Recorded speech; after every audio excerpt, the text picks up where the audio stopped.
Hi friends, welcome back to our channel. தெய்வம் பூஜை அப்படின்னு சொன்னாவே ஃபஸ்ட்டு நமக்கு ஞாபகத்துக்கு வர்றது மலர்கள் தான். அதுவும் அம்மையப்பனாய் உலகெங்கும் அருள் புரியும் சிவபெருமானை விதவிதமான மலர்களை கொண்டு வழிபட பல்வேறு நன்மைகளை நாம் பெற்றுக்கொள்ளலாம்.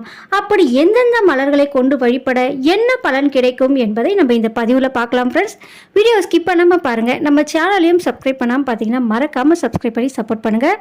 கூட பெல் பட்டனையும் கிளிக் பண்ணி ஆல் அண்ட் ஆப்ஷன் ஓகே பண்ணிக்கோங்க. அப்போ தான் நம்ம சேனல் அப்லோட் பண்ணுற வீடியோ நோட்டிஃபிகேஷன் உங்களுக்கு உடனுக்குடன் வரும். வாங்க ஃப்ரெண்ட்ஸ், வீடியோக்குள்ளே போகலாம்.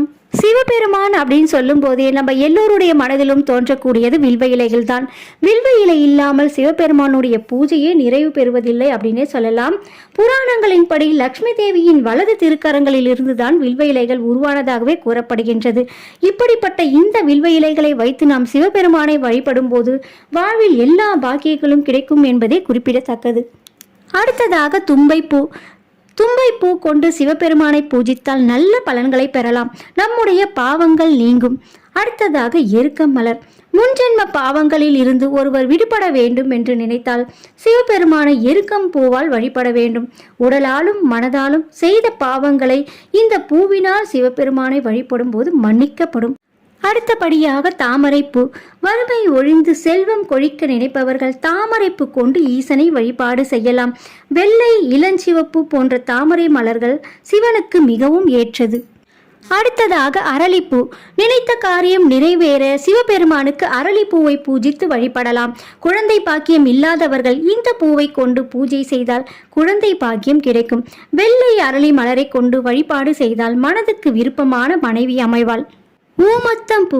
மகா சிவராத்திரி அன்று ஊமத்தம் பூவால் சிவபெருமானிற்கு அபிஷேகம் அர்ச்சனை செய்தால் ஆபத்து விலகும். கண் தொடர்பான நோய்கள் மறையும். ரோஜா மலர். சிவபெருமானை நினைத்து மனமுருகி ரோஜா மலர்களை கொண்டு வழிபட்டால் 10 ஆண்டுகள் செய்த யாகத்திற்கு சமம் என்று புராணங்கள்ல சொல்லப்பட்டிருக்கு. வெறும் 8 ரோஜா மலர்களை கொண்டு சிவபெருமானை வழிபடும் நபர்கள் கூட கைலாச பதவி பெறுவார்கள் என கூறப்பட்டிருக்கின்றது. முல்லை மலர். முல்லை மலர்களை கொண்டு சிவபெருமானை அர்ச்சித்து வழிபட்டால் நினைத்த காரியங்கள் அனைத்தும் நினைத்தபடி நிறைவேறும். மறிக்கொழுந்து. மறிக்கொழுந்து கொண்டு ஈசனை வழிபட்டால் உடலில் உள்ள அனைத்து நோய்களும் நீங்கிவிடும். நந்தியாவர்த்தம்.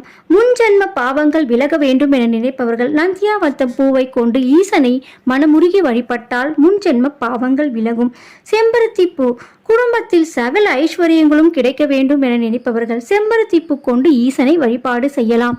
இந்த பதிவின் மூலம் சிவபெருமானை எந்தெந்த மலர்களை கொண்டு அர்ச்சித்தால் நமக்கு என்ன பலன்கள் கிடைக்கும் அப்படின்றத நீங்கள் தெரிஞ்சுட்டு இருப்பீங்கன்னு நினைக்கிறேன் ஃப்ரெண்ட்ஸ். ஸோ இந்த வீடியோ பிடிச்சிருந்தா மறக்காமல் லைக் பண்ணிக்கோங்க.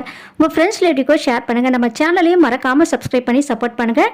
நெக்ஸ்ட் இன்னொரு யூஸ்ஃபுல்லான வீடியோஸோடு உங்களை சந்திக்கிறேன். Okay friends, thank you.